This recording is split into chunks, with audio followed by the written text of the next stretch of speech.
leo ni kuwa tunaenda kupambana na wao ama pambana na wao ama deal na wao. Sasa wewe nikuulize swali, wakati unaambiwa deal na wao ni akina nani? Na naona mumekaa tu chini. Una deal na nani Esther? Na naona umeshika mtoto. Mtu anijibu. Ako wapi? Na naona mnapendana hapa na kila mmoja. Adui ni nani? Shetani. Ulimuona wapi?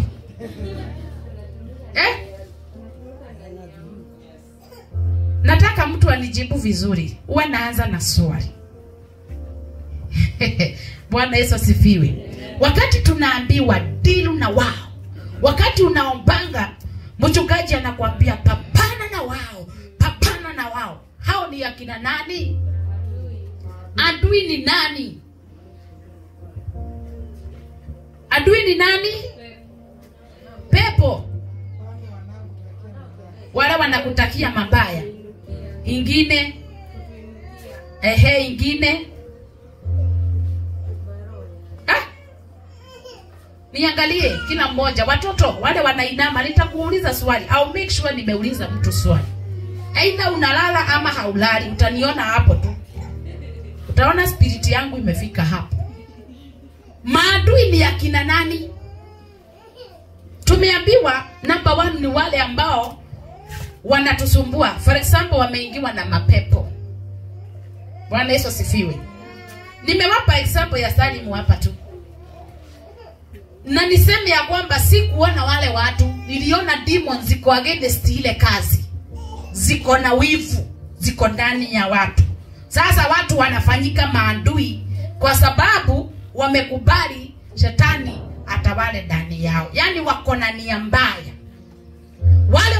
Wale ambao hawakutakii mazuri, kila siku wanakuwekea mitego ya kukuangusha. Ingine ni magonjwa. Pia magonjwa ni adui ya mwili wako. Bwana asifiwe. Ingine niseme nini? Ni roho. Kuna maroho.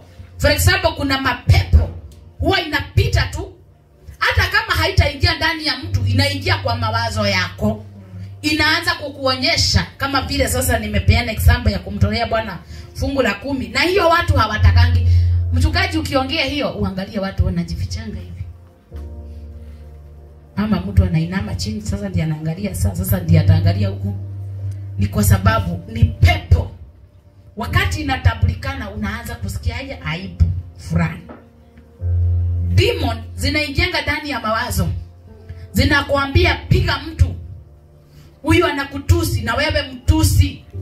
Enda upigane na yeye, enda uchukue nguo zake uchome. Enda uweke ng'ombe kwa shamba yake. Mwingine anakungoja tu uangushe tu maji mahali na ni yeye tu ameweka vibaya, mitego. Kuna mwingine ukilala hakutakii mazuri, yani ako na wivu. Anakutumia maspirit. Hao ndio nakuambia upambane na wao. Leo tunaenda kupambana na wao. Bwana Yesu asifiwe. Pia adui mwingine, kuna watu najaribu kukuleta kwa neno kwa sababu naenda kuingia kwa neno. Adui mwingine ni yule ambaye wakati mchungaji anahubiri unaanza kuona weakness yake. Mnaanza kumsengenya mkiwa pale. Hebu muangalie kichwa. Hebu muangalie. Bwana asifiwe. Haleluya. Unaona vile nilifanya fei hapa? Bwana asifiwe. Juu niliona wengine wakimwangalia, mtasahau kuimba, mwanze kuana vibaya. Mimi ni mchungaji naongea ile iko.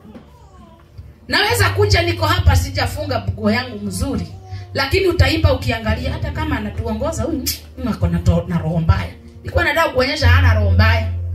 Sisi ni wanadamu, saa zingine tunaweza kosea. We are not 100%. Lakini mimi nikiwa mchungaji nimeruhusiwa. Naweza ona hapa sitakufunika mbele, enda pale nyuma kidogo na nichukue microphone na ni continue, alafu kimaliza kuja na nikupe na hakuna mtu atauliza swali. Maana kuliko niangalie, adui ataingia ndani ya watu na watakosa kumsifu Bwana, wafocus na Esther, alafu waanze kumnenea mambaya, wakimlaani kwa mawazo, alafu ile wimbo haitafika mbinguni. Mademoni huwa zinaingia ndani ya watu, zinakwambia vaa vibaya, na unavaa tu vibaya. Hata mahali utaenda unachekelewa. Nataka udiru na kila roho ambayo inaongeanga kinyume na wewe, ambayo inaongea kinyume na watoto wako. Kila spirit baya ndani ya anga yako tunaenda kudiru nayo. Leo tunaenda kuangalia maandiko ya mtu mmoja alikuwa anaitwa Sisera. Sisera, sijui kama ushawaijua habari ya Sisera. Sisera habari yake iko namna gani pastor? Alikuwa komanda wa vita.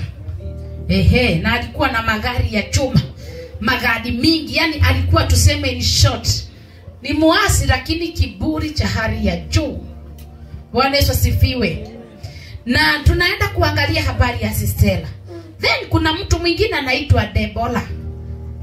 Wakati ule ninakuanga na wakati wa kuongelesha wamama, ama mnasikianga wakati wa seminar za ladies, hiyo Deborah inaongeangwa sana. Esther. Sasa what happened to Deborah? Deborah ni nani? Alikuwa mwanamke nabii. Bwana Yesu asifiwe. Na tunaenda leo kuangalia story nzuri hapo, ili tujifunze na Deborah, ili tukienda kupigana na zile spirit zinaangamiza maisha yetu, tujue tuko wapi. Bwana Yesu asifiwe. Nataka tuende moja kwa moja katika neno la Bwana, na nataka tulisome kwa haraka sana, sitakaa, na najua Mungu ataweza kutubariki. Na unisikize vizuri. Asha uwe makini, na Asha ambaye analala lecho wewe umuamshe na umlete hapa mbele, umweke hapa na kiti.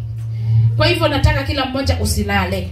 Wewe hauna Biblia, angalia na huko mbele.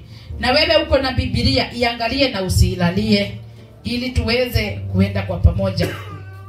Maandiko inasema ya kwamba hapo katika Judges 4. Na habari yetu nataka tuitegee sikio vizuri. Bwana asifiwe. Tuitegee sikio vizuri. Sitaki kusoma mistari mingi, nataka kusoma mistari michache ambapo nitaruka ama tu niangalie. Wacha nisome. Huwa naongozwa na Roho Mtakatifu kusoma, kwa sababu wengi huwa wanasema ya kwamba sijaelewa, ama hiyo habari nimekupa tu na ufunike. Lakini ukilitegea sikio yako utaweza kusikiza. Maandiko inasema ya kwamba mstari wa kwanza, Judges 4. Hata alipokufa Ehudi, wana wa Israeli wakafanya yaliyo maovu tena mbele za macho ya Bwana. Bwana akawauza na kuwatia katika mkono wa Yabini, mfalme wa Kanaani, aliyetawala huko Hazori. Na Sisera alikuwa aliyekaa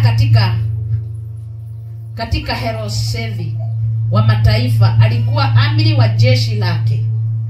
Bwana Yesu asifiwe. Nataka unisikize vizuri, kwa sababu tunaenda kwa haraka. Hawa ni akina nani walioenda kinyume na Mungu? Wana wa Israeli walienda kinyume na Mungu. Remember, wakati wana wa Israeli ama watu wa Mungu wameenda kinyume na Mungu, wakati mwingine Mungu anapeana watu, anakupeana kwa maadui. So hapa tunaona walienda kinyume na Mungu, na tunaona Mungu akiwapeana.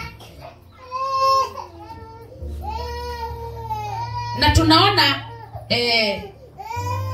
wana wa Israeli wakamlilia Bwana. Hebu nirudie hiyo neno, please tafadhali. Nyamazisha huyo mtoto, tusiwe tumeconfusiwa. Enda naye nje atulie, alafu then tuweze kufocus na kazi ya Mungu. Maandiko nasema hata alipokufa Ehudi, wana wa Israeli wakafanya yaliyo maovu tena mbele za macho ya Bwana. Bwana akawauza na kuwatia katika mkono wa Yabini. So wakati hawa watu wamefanya maovu, Bwana ameshawapeana. Unajua Mungu akikupeana mahali haujuangi. Wakati unaonanga vita, saa zingine wacha ya kukemea, utakuta unakemea Mungu. Inaweza kuwa wewe ndiwe problem. Wakati watu mtu wameasi, ajuangi Mungu ashampeana. Mungu anataka urepent. Na that's why mtu akija maombi, badala ya aanze kutubu, anaanza kukelelesha Mungu. Wewe Mungu unajua na kutoleanga, wewe Mungu unaona. Bwana asifiwe. Sometimes uangalie kama umekuwa muasi, umepeanwa. Lazima uangalie vita zingine ziko kwako, kama ni kutumwa zimetumwa na adui ama wewe mwenyewe umepeanwa. Bwana Yesu asifiwe. Hata wakati unasikianga mtu alionekana mahali, mchungaji fulani alionekana kiasi, anakuanga amepeanwa. Bwana asifiwe. Nataka tusikize vizuri kwa sababu sasa nimekupatia njia. Maandiko inasema Bwana, mstari wa 2, Bwana akawauza na kuwatia katika mkono wa Yabini, mfalme wa Kanaani, aliyetawala huko Hazori, na Sisera aliyekaa katika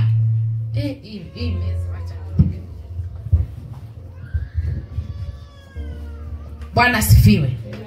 Pole kwa hiyo. Na Sisera aliyekaa katika Herosethi wa mataifa, alikuwa amri wa jeshi lake. Kwa hivyo Sisera alikuwa mkubwa. Bwana asifiwe. Ndiye alikuwa mkubwa wa hicho kikundi kiasi, hao waliopeanwa. Bwana asifiwe. Kwa hivyo uangalie hiyo story vizuri na kupa mwelekeo vizuri. Maandiko inasema ya kwamba aliyekaa katika Herosethi wa mataifa alikuwa amri wa jeshi lake. Wana wa Israeli wakamlilia Bwana, kwa kuwa Sisera alikuwa na magari ya chuma 900, naye akawaonea wana wa Israeli kwa nguvu. Akawaonea wana wa Israeli kwa nguvu muda wa miaka 20. Bwana asifiwe. Hawa watu hata kama waliasi, maandiko yanasema Mungu alisikia kilio chao. Walimlilia Bwana. Kwa nini walimlilia Bwana? Huyu Sisera mnasikia alikuwa na magari 10 ya chuma na alikuwa nafinya watu wa Mungu. Kumbuka alikuwa mkuu. Bwana asifiwe. Alikuwa mkuu. Na tunaona Mungu akipeana hao watu kwa maadui. Naye huyu mkubwa, Bwana asifiwe, huyu Sisera ameanza kufinya watu wa Mungu, na tunaona wakimlilia Bwana. Nataka tuende katika mstari wa 4. Maandiko yanasema basi Debora nabii mkewe Lapidothi ndiye aliyekuwa muamuzi wa Israeli wakati ule. Naye alikaa chini ya mtende wa Debora kati ya Rama na Betheli katika nchi ya vilima ya Efraimu. Wana wa Israeli wakakwea kwake awaamue. Huyo akatuma mtu akamuita Baraka wa Abinoam kutoka Kadeshi Naftali, akamwambia, je, Bwana Mungu wa Israeli hakutoa amri akisema, enenda ukawafute kwako huko katika mlima wa Tobari watu 10,000 wa wana wa Naftali na wa wana wa Zebuloni? Namba 7, nami nitakufutia Sisera amri wa jeshi lake Yabini hata mto wa Kishoni pamoja na magari yake na wingi wa watu wake, nami nitamtia mkononi mwako. Baraka akamwambia, kama utakwenda pamoja nami ndipo nitakwenda, bali kama huendi pamoja nami mimi siendi. Mstari wa 9, basi akasema, hakika nitakwenda pamoja nawe, lakini safari utakayoiendea haitakupatia heshima wewe, maana Bwana atamuuza Sisera katika mkono wa mwanamke. Debora akainuka akaenda pamoja na Baraka mpaka Kadeshi Baraka na Betheni. Baraka akawakutanisha Naftali na Zebuloni waende Kadeshi, wakakwea watu 10,000 wakimfuata. Debora naye akaenda pamoja naye. Basi Heberi Mkeni alikuwa amejitenga na Wakeni, yaani na wana wa Hobabu shemeji yake Musa. Akapiga hema yake bali penye mwaloni ulioko Shanaimu karibu na Kadeshi. Tusimamie hapo kidogo. Maandiko inasema Debora nabii alikuwa mke wa nani? Wa Labitothi. Bwana Yesu asifiwe. Alimwendea nani? Tunasoma na watu. Si tuko wangapi wako na Biblia? Alimwendea nani? Pastor tulia tu. Alimwendea nani? Nataka kuona kama tunaendanisha pamoja ama tu wewe ni kuangalia. Alimwendea nani?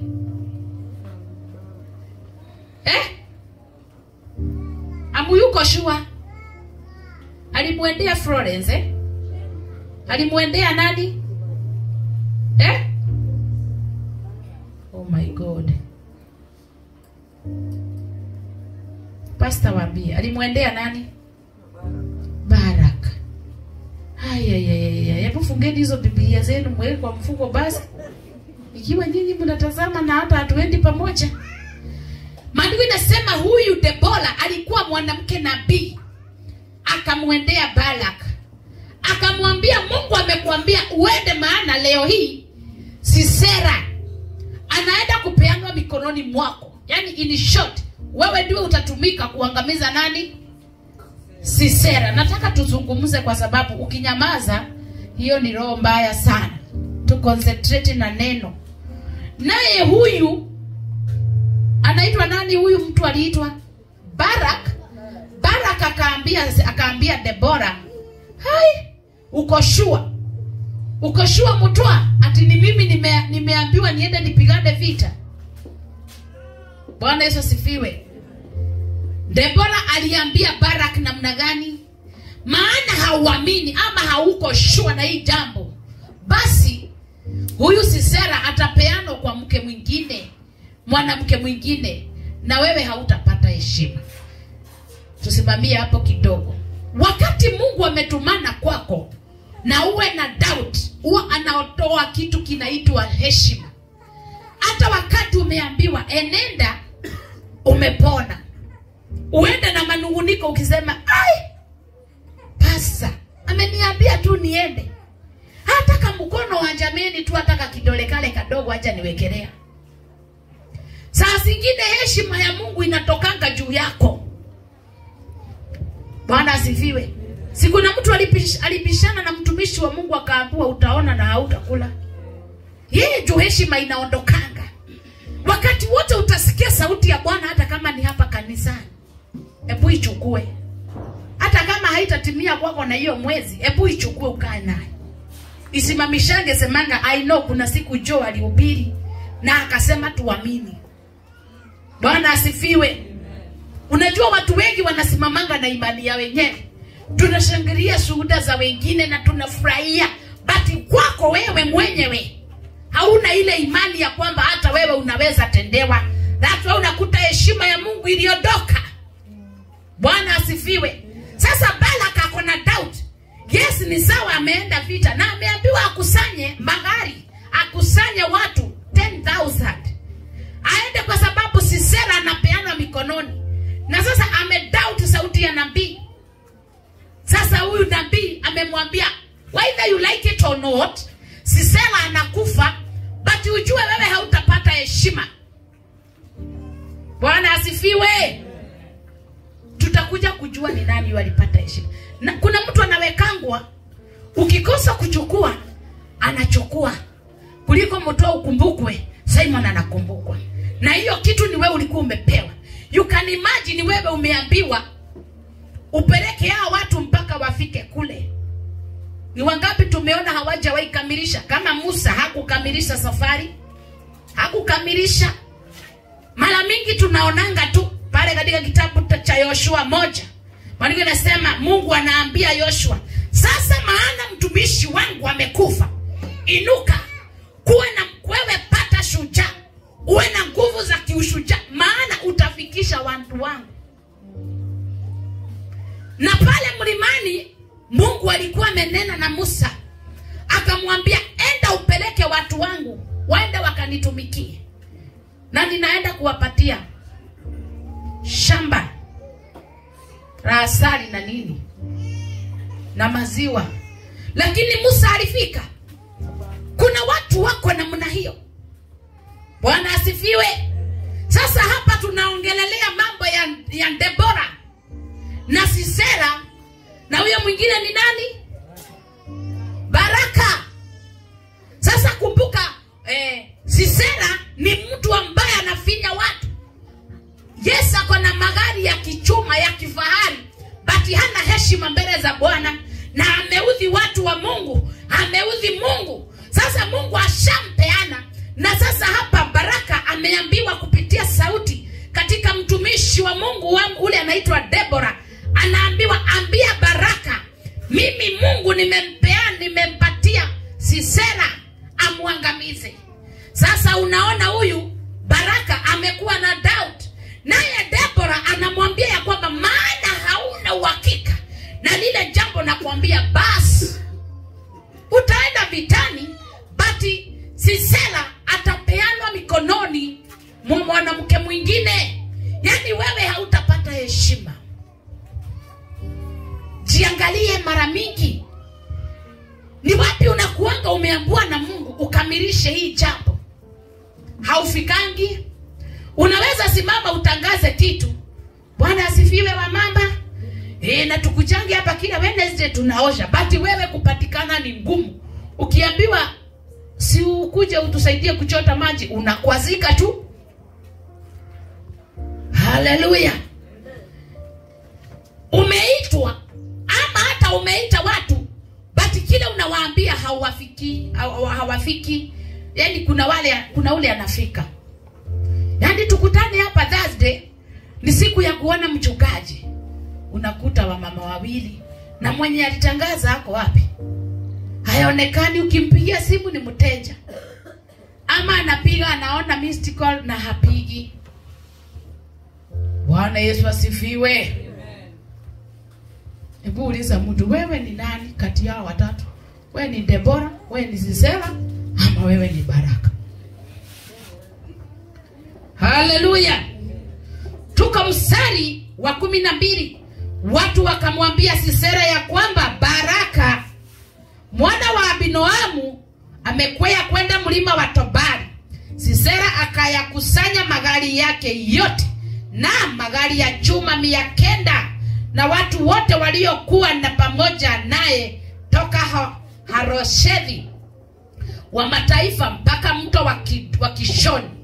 Debora akamwambia Baraka, haya inuka, maana siku hii ndiyo siku ambayo Bwana ametia Sisera katika mkono wako.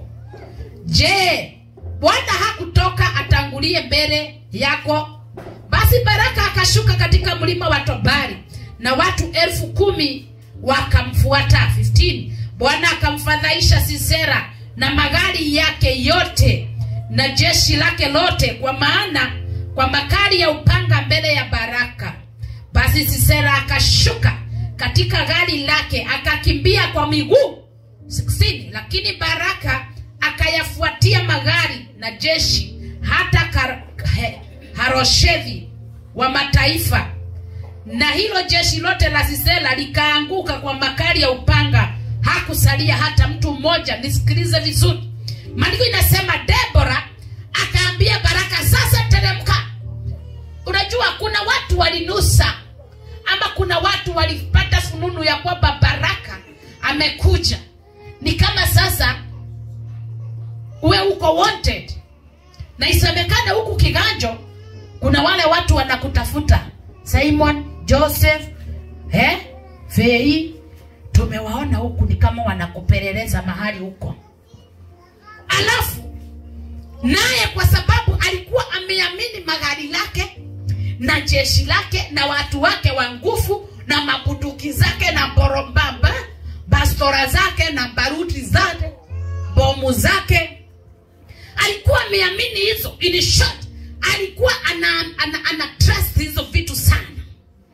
Kuna watu wana trust hizo vitu sana. They don't trust in God. Wana trust nikiwa na bunduki niko sawa. Wacha nirudishe kamba nyuma. Nani alituambia kuna kamba kakurudishwa hivi? Sikumbukangi nani alikuja na hiyo kitu. Lakini mimi nitarudisha kitu. Ushawaenda kuomba moto wale wa kitambo? Kwa mboma iko huko. Halafu unaona unaogopa, unapewa ile kishinga. Ulikuwa unaogopa ukiwa na hiyo? Ama mmechelewa na mnaogopa kuenda kwenu ni mbali, mnapewa mtu mmoja na ako na bokola. Sasa ndio mko na nguvu. Sasa hamuogopi. Ushaijikuta katika hiyo hali? Sasa mnamuamini kwa sababu na hata anaenda. Sasa hamwezi ogopa. Tunaamini huyu wako na hiki kijiti. Yeyote anjitokeze mtajua sisi ni akina nani. Kuna watu wanaamini vitu za kujitengenezea. Wacha niwapeleke mbele kidogo. Kuna mtu somewhere amejenga nyumba yake. I don't know ni nani, but katika ulimwengu wote wa dunia. Somebody somewhere, atumjui hata wewe umjui, but imagine there is somebody like that. Amejenga, ameweka security, kutembea kwake ni security, kukanyanga kwake ni security, kila kitu ni security. Na kuna CCTV za kuona kila mahali. But you can imagine ukiwa na all those things, Mungu anakupeana tu. Mungu anakupeana tu Simon. Sio wewe ndio Simon mwingine. Mungu anapeana tu. Maana kile Mungu amekasirishwa nacho, kile kimeudhi Mungu, amalizane nacho hata uende wapi. Remember dunia hii yote, hata kule Burundi, wana watu wa Burundi, Bwana asifiwe. Yes, hata uko Burundi, hata ujifiche Burundi, God is there. Mungu wako hapo. Mungu wako UK. Mungu wako all over. Utajificha wapi?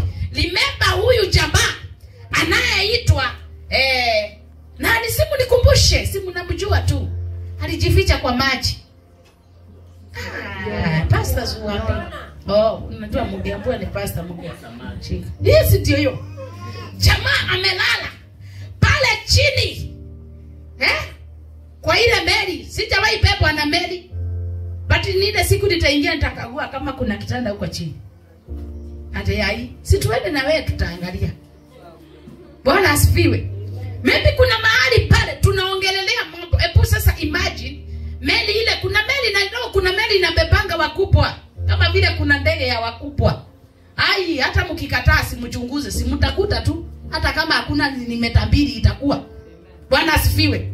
Ama zile gari za wakubwa, kuna vile zinaundangwa ndani, vile mkubwa atakaa pale comfortable, ni kama ako sitting, ni kama ako kwa kitanda, but ni kuenda anaenda.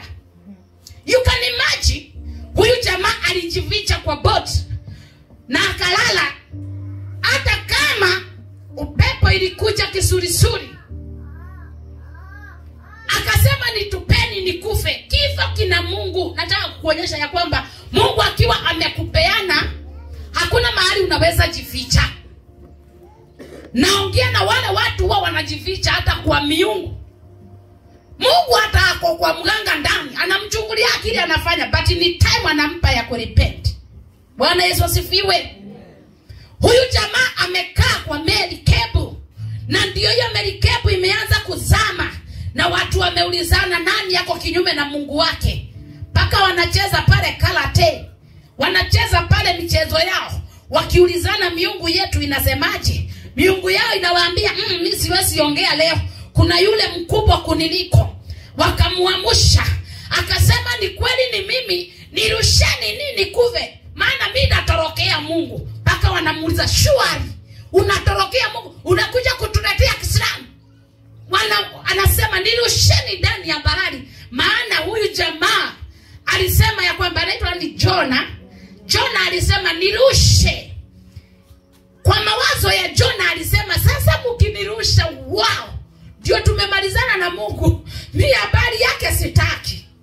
Ajui, ushawaiona movie, unajificha mahali unaenda kutokea, unakuta mkubwa anakuangalia tu. Praise God. Yani huyu jamaa anajificha Mungu. Unaweza torokea Mungu uende wapi? Akirushwa kule, samaki imewekwa vizuri imumeze. Na pia akikaa ndani ya samaki, malaika wa kifo anasema sio leo. Leo sikuguzi. Bwana asifiwe. Paka huyu samaki anateseka. Anamwambia unanisumbua sana. Mimi hata sikutafuni. Hata ile yangu ya kudigest haiwezi siaga wewe. Shaki ikishika mtu inaachilianga pasta. Hai. Inalarua? Na mbona haikurarua huyo mtu? Order from God. Yes. Yani hawezi jificha uso wa Bwana. Hebu angalia huyo mtu. Angalia yule mko naye. Si muangalie. Mwambie naweza nikakujificha leo. Hii kiganja unalikomboa nyumba mahali na usinione. Maana huyu ni mtu tu. But kwa Mungu unaweza? Hawezi. Pastor, naweza nikakujificha hapo tu kwenu mnakaa. Nitakuwa nakutaa mkienda kununua maziwa na urudi kwa mlango. Ukitokea ndio nitatokea.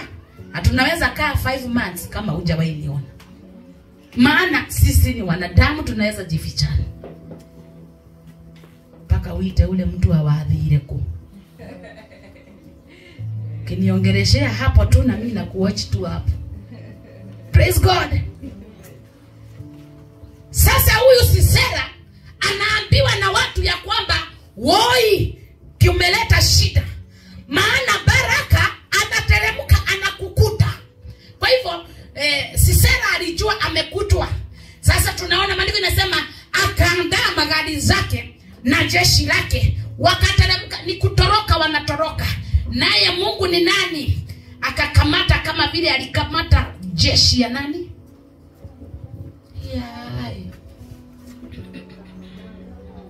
Ya Farao. Bali nusikozange kanisa. Wanasifiwe. Hallelujah. Farao na jeshi lake walikamatwa namna gani? Namna hiyo. Na Sisera akiwa tu amekimbia na mapanga zake na vitu zake, na zile vitu zake alikuwa ametrust Mungu, maana alikuwa ameshampeana. Akaona vita imechacha. Hii mambo unasikia waliangamia kwa upanga, ni jora zinafanya kazi, ni kukata shingo, ni kukata farasi, ni kukata, yani wanarusha ngumi. Nao watu wa Mungu maana wako na nguvu zingine wanakamata. Bwana asifiwe. Unaweza kuwa wewe ni Bruce Lee, wewe ni Undertaker. Hata ndio unaona mnapewa example ya Goliath. Maana Mungu akishakupeana unaweza uwawa na kamdudu tu.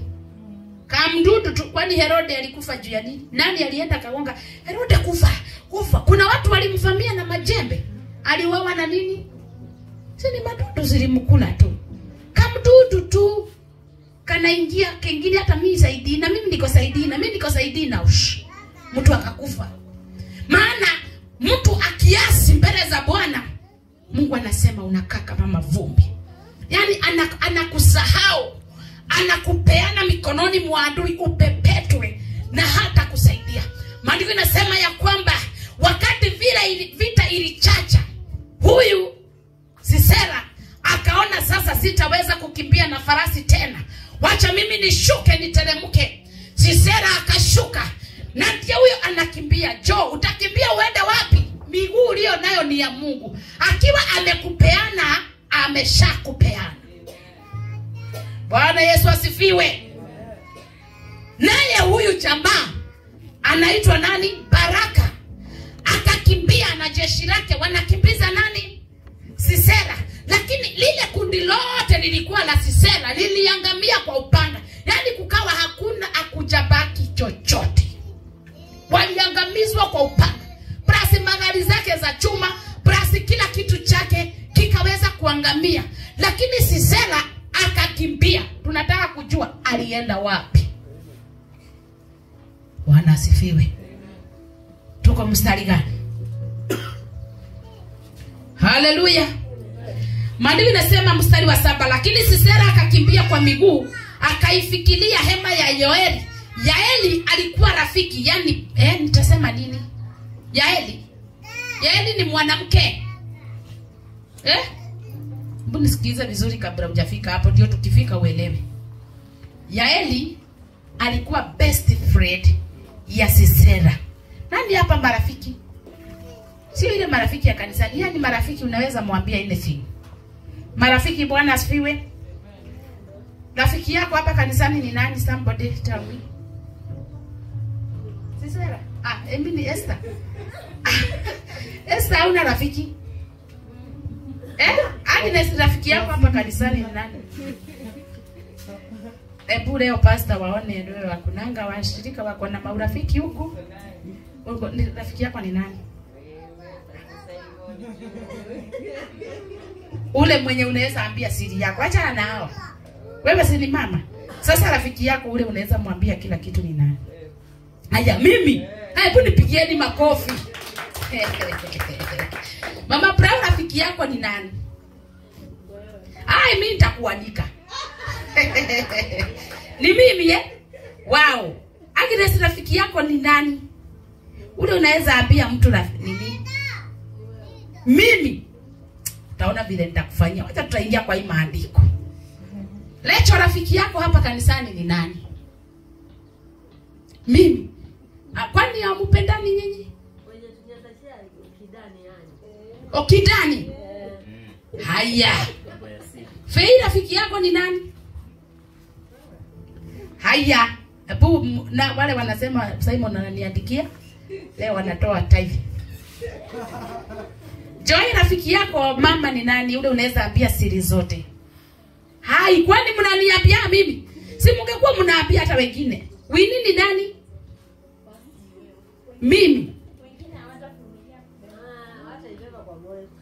Mbona mnanibebeshanga? Haya, wacha tuone. Sasa hapa kuna Yaeli alikuwa rafiki wa Sisera. Hebu muone mkikuja kwangu vile nitawafanyia. Maandiko inasema ya kwamba lakini Sisera, namba 17. Sisera akakimbia kwa miguu. Imagine anatoroka vita ya Mungu yenye imebebwa na Debora na nani mwingine? Na Baraka. Sasa ameona ashuke kutoka kwa gari lake akimbia miguu.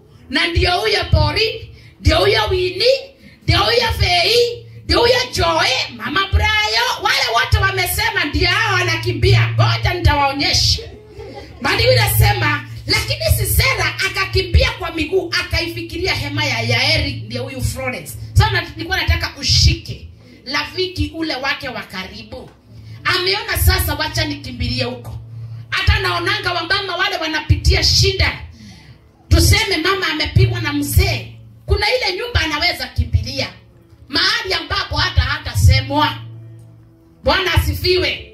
Kuna ile boma mtu anaweza ingia na afichwe, na sio kwa ubaya. Atafichwa tu kwa sababu anatorokea uhai wake usiangamie. Praise God. Nao wazee wanakimbia wapi? Wale wanakimbiza nanga. Sasa for example, wacha tu niulize baba yetu Mutoa, kwa sababu ni baba tunaheshimu. Baba Mutoa, for example, kumeleta shida, utakimbia wapi? Kwa Joseph. Bwana asifiwe. Hata wao kuna mahali wanaweza kimbia. Bwana asifiwe.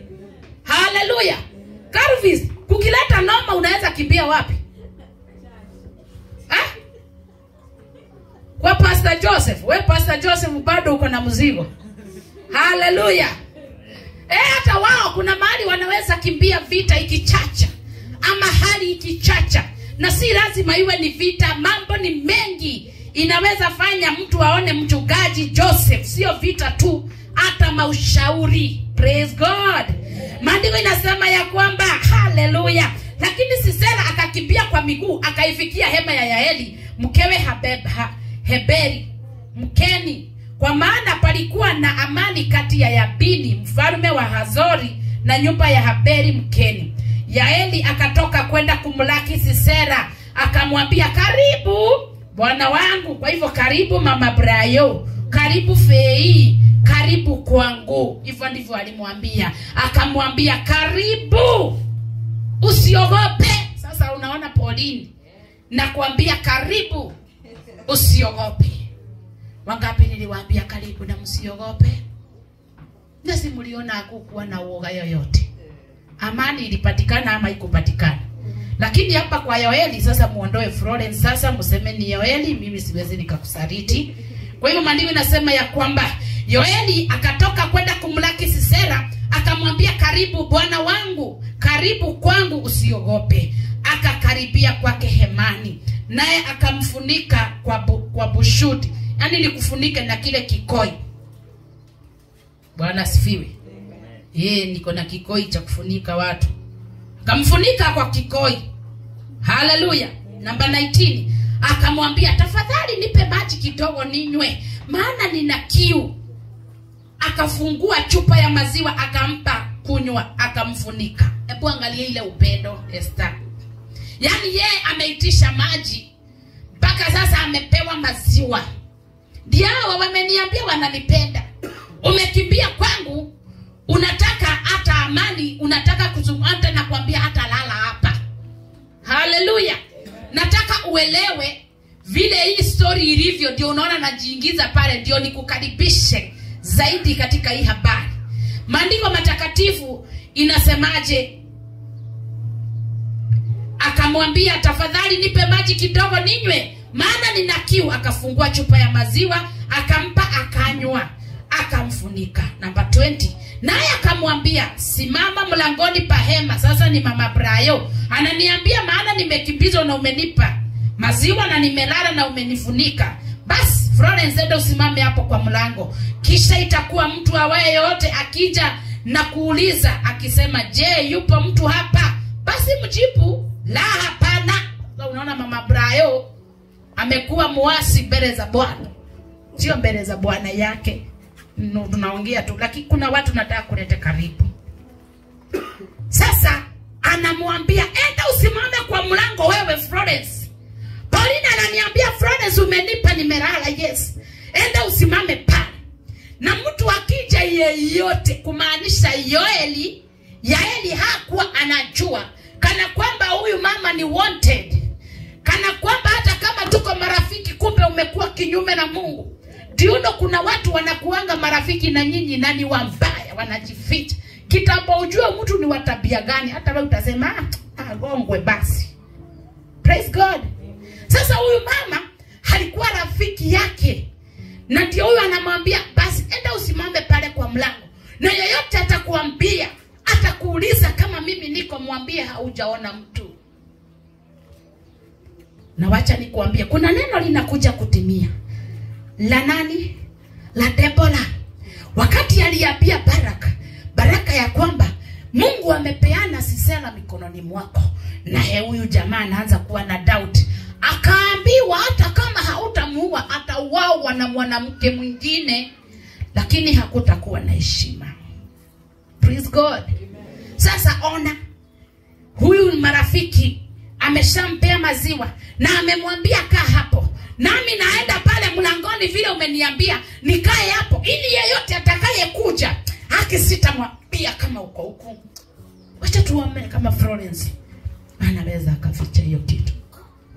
Kama ni mzuri itaficha, kama si mzuri sitaficha. Maandiko inasema ndipo Yaeli mkewe Haberi yes, naye mstari wa 20 naye akamwambia simama mlangoni pa hema, kisha itakuwa mtu yeyote akija na kuuliza akisema, je, yupo mtu hapa? Basi mjibu, la, hapana. Ndipo Yaeli mkewe Haberi akatoa kigingi. Kigingi ni kikingi ama ile kitu, unaona ile kitu mnachipianga pale, kile kinachipiangwa kwa hema, kile kinashikilia kamba, ama ile kikingi kinachibangwa, ng'ombe inafungwa isitoke hapo. Kwetu tunakiitanga sijui nini, kivigio, sijui kikingi hicho. Kwa hivyo kuna zile vikingi vigingi huwa zinafunga hema, zinaongelelewa chini. Achana na hizi hema za kisasa. Hema za pale kitambo zilikuwa zinafungililiwa hivyo. So maandiko yanasema ndipo Yaeli mkewe Haberi akatoa kigingi cha hema, akashika nyundo mkononi mwake, akamwendea polepole, akamtia kile kigingi katika kipaji chake. Hebu hapo panaendaje? Sio mimi hapo. Ndipo Yaeli mkewe Heberi akatoa kigingi cha hema, akashika nyundo mkononi mwake, akamwendea polepole, akamtia kile kigingi katika kipaji chake, nacho kikapenya hata kuingia mchangani, kwa maana usingizi mzito ulikuwa umemshika.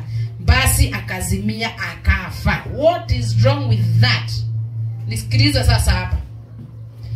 Kumbuka nimekuambia na nikakupa habari ya John. Wakati unatorokea vita ya Mungu, hata uende wapi, hata uende kwa wale wanakupenda, utaanikwa tu. Maandiko yanasema huyu mama akampa maziwa, akampatia kila kitu, na akampa blanketi akalala. Na tena huyu mama muasi mbele za Mwenyezi Mungu anaambia Yaeli, enda usimame pale mlangoni. Praise God. Na mtu akikuuliza kama niko, usiseme. Sasa kuna nguvu za Mungu huwa zinafuata mtu. Wakati umeasi, zinakufuata tu, zitakupeana mahali Mungu anataka. Pia ukikaa na njia mzuri, kuna nguvu za Mungu zinapelekananga na wewe, zinakuheshimisha mahali fulani. Praise God. Si mnaona Yusufu akiheshimishwa? Maana amebeba nguvu za Mungu. Inawezekana umebeba nguvu za Mungu maana wewe ni mtiifu, na unafuatwa na nguvu za Mungu zikusukume uingie katika shida fulani kwa sababu wewe ni muasi. Praise God. So tunaona wakati huyu mama amelala, naye huyu mama rafiki wake wa dhati, yule alikuwa rafiki wake, kupitia nguvu za Mungu, command from heaven, maana ni vita ilikuwa imeshatangazwa na Mungu mwenyewe ndani ya Deborah. Na juu huyu mama ameonyesha Mungu ya kwamba mimi nimekimbia na farasi umenifikia, na umekamata farasi zangu, basi miguu yangu hawezi. Naye Mungu akamwelekeza mpaka kwa nyumba ya rafiki yake, na akamwambia, Mungu akatoa amri kubwa ya kwamba huyu mama mnayependana, huyu tu ndiye atakamilisha, ili ile ujumbe wa nabii Deborah utimie, ya kwamba heshima ya baraka itakuwa juu ya mama mwingine ambaye Mungu atafanya amuue. Sijui kama hiyo Kiswahili inaingia. Maana inasema ya kwamba huyu Yaeli akachukua kile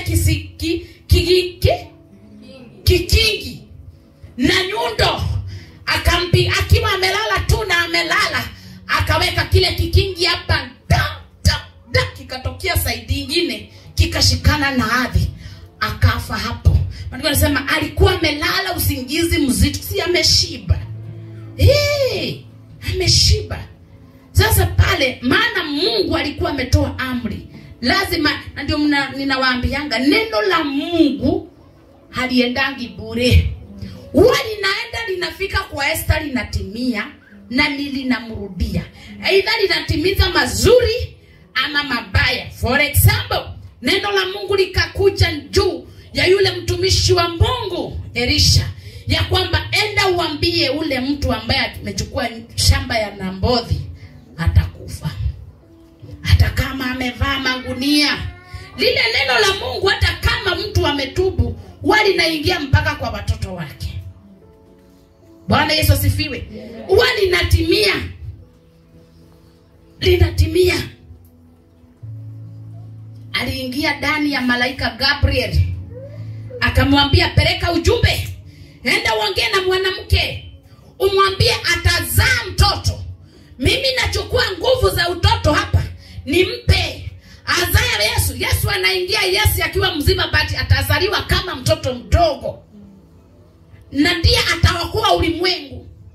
Na ndio unaona Yesu mwenyewe anaenda kumlilia Bwana, ikiwezekana hiki kikombe kiondoke. Hakiwezi ondoka, maana bado haijatimia. Lazima utakufa, utateswa. Kwa ajili ya watu walikuwa na Noa, hawa watu walikuwa na Musa, walikataa. Hawa watu niliyeumba mimi Mungu nikawaweka katika shamba langu, wakakataa kunisikia.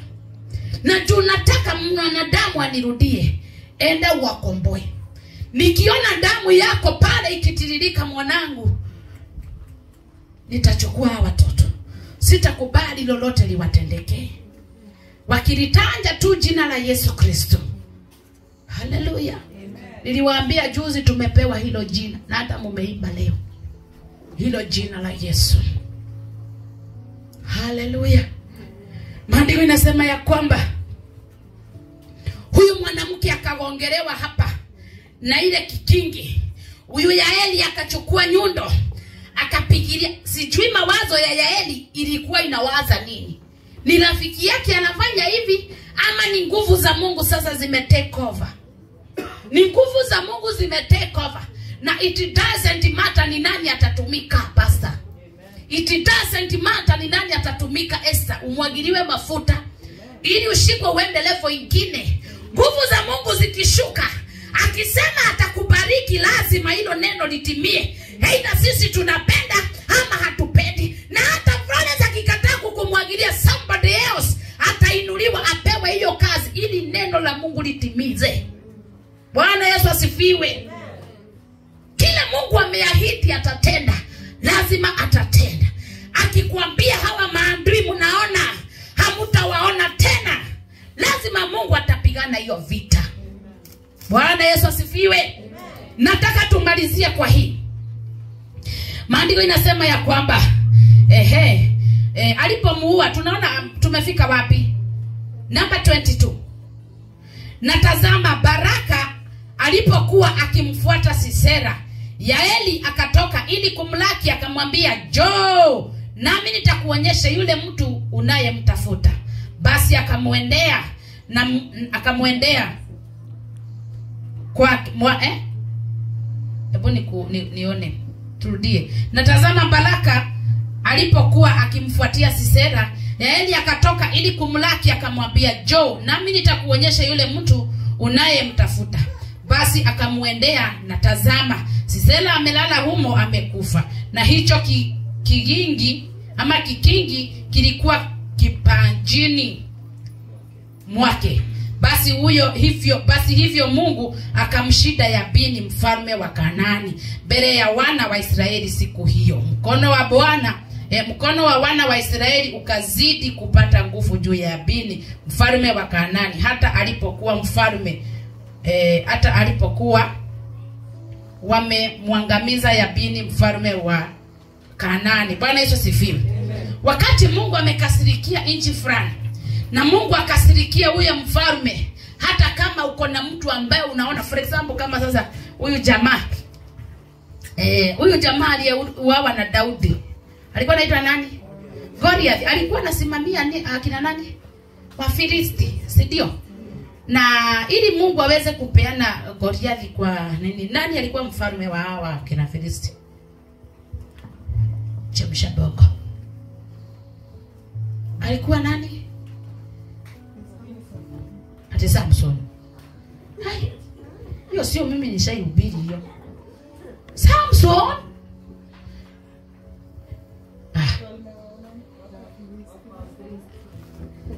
Simtaangalia lakini si sahihi. Hiyo mnipe jibu Sunday ikiwa na sadaka ya kutubu. Bwana Yesu asifiwe. Mungu akikasirika, kwanza anakamatanga hiyo kitu inawaudhi. Bwana asifiwe. Ule mtu ambaye anajiinua sana kwanza anamalizwa. Sijui kama unaona. Angalia Farao na jeshi lake. Jeshi kwanza lilimalizwa, kumaanisha Mungu anatakanga kuonyesha huyo mfalme uko bure. Unategemea hii jeshi, na hata umkupa atitiana anatishia watu, kwanza anamalizana na huyo. Alafu then mwishoe anaaibisha mfalme. Bwana Yesu asifiwe. Nimekuambia ujumbe wa leo ni nini? Pambana na wao. Bwana asifiwe. Diru na wao. Sasa hapa tunaona Sisera alikuwa anafinyilia watu wa Mungu. Sisera wako ni nani katika maisha yako? Who is your Sisera in your life? Nani anadisturb maisha yako? Nani anadisturb maono yako? Huyo Sisera Sisera amekuwa akikutisia maisha. Huyo Sisera amekuwa akikuudhi. Who is that Sisera? Ninaposema Sisera, usichukue anga ya mwanamke tena. Angalia chochote kinaudhi maisha yako. Nataka usimame kwa miguu yako. Uanze kutazama Sisera wa maisha yako ni nani. Wewe unamjua. Maandiko yanasema ya kwamba huyu Sisera aliudhi watu wa Mungu, na hata haijalishi alikuwa na magari gani. I know hapa kuna watu wako hivi. Kuna watu wanatishiangwa na watu kwa sababu wanalipanga, wao wako hapo wanalipanga nyumba. Wanajuana na landlord, wanajuana na kiateka. Wanalipanga nyumba mapema ndio wapate nafasi ya kukuchezea, ya kukuchekelea. Hata wanaambianga landlord hauyuko na hata hauna ubaya, ndio tu waone kama kuna dalili za kuwekewa kifuri. Nataka usimame kwa mguu yako. Tunaenda kuangamiza Sisera. Nataka udili na wao. Wale wote wamekuwa wakiudhi maisha yako. Nataka usimame. Tunaenda kuomba maombi ya vita. Maombi ya vita.